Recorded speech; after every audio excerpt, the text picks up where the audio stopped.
আমরা জানি যে প্রত্যেকটি মানুষের স্ত্রী তার বাম পাঁজরের হাড় দিয়ে তৈরি। তাহলে আমরা সমাজে দেখতে পাই একজন স্ত্রীলোক ভিন্ন ভিন্ন মানুষের সাথে বিয়ে হয়। দয়া করে একটু বুঝিয়ে বলবেন, মানে তাহলে এই মহিলা কয়জনের হাড় দিয়ে তৈরি হলেন?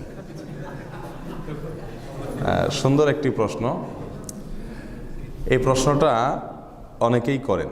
দেখুন, এই প্রশ্নের ভিত্তি হলো একটা ভুল ধারণা। এই প্রশ্নকর্তা শুরুতে ভুল দেওয়া শুরু করেছেন। তিনি মনে করেছেন এবং অনেকেই মনে করেন যে যত স্ত্রী আছে পৃথিবীতে সব স্ত্রীরা সৃষ্টি হয়েছেন কোত্থেকে? তার স্বামীর হাড় থেকে, বাম পাঁজরের হাড় থেকে। স্বামীর বাম পাঁজরের হাড় থেকে স্ত্রী তৈরি হয়েছেন, সব স্ত্রীরা এরকম। এই না আমাদের সমাজের ধারণা? এটা একটা ভুল ভিত্তিহীন একটা ধারণা। তাহলে যে বেচারির বিয়েই হয় নাই, এরকম অনেক মহিলা আছে না, বিয়ে হওয়ার আগে দুনিয়া থেকে চলে গেছে, আছে না নাই? তাহলে এই বেচারির কার হাড় থেকে তৈরি হলো?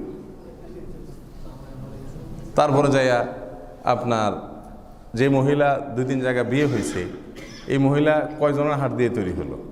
এই সমস্ত প্রশ্ন আছে কি আসে না? আসলে হাদিসে এরকম বলা হয় নাই। কোরআনে কারীমে আল্লাহ সুবহানাহু ওয়া তাআলা যে কথাটি বলেছেন তা হলো, ইয়া আইয়ুহান নাসু তাকু রাব্বাকুমুল্লাযী খালাকাকুম মিন নাফসিন ওয়াহিদা।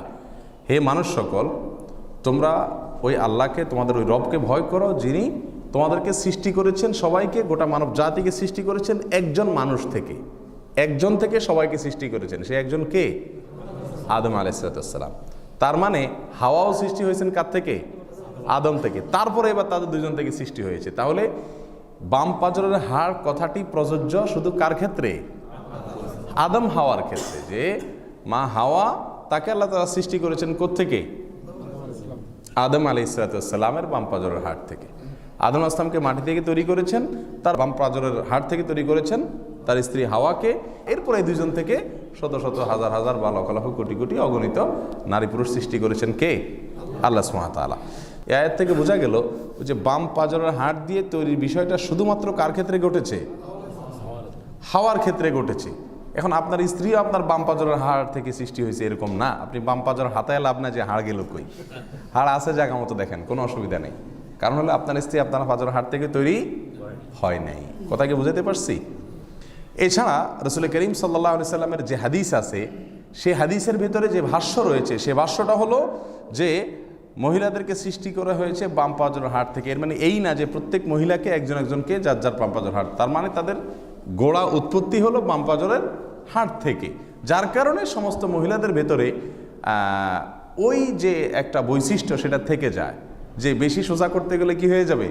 ভেঙে যাবে। হাদিসে আসছে, নবী সাল্লাল্লাহু আলাইহি সাল্লাম বলেছেন, যদি বেশি সোজা করতে চাও তাহলে কিন্তু ভেঙে যাবে। মহিলা মানুষ নিয়ে খুব বেশি টানাটানি করতে চাইও না, খুব কৌশলে সোজা করার চেষ্টা করিও।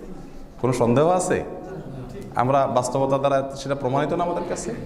এই জন্য প্রশ্নর উত্তর হলো যে সব মহিলারা সব স্বামীদের কাছ থেকে তাদের বাম পাঁজরের হাড় থেকে সৃষ্টি হন নাই। এ ধারণাটা ভুল।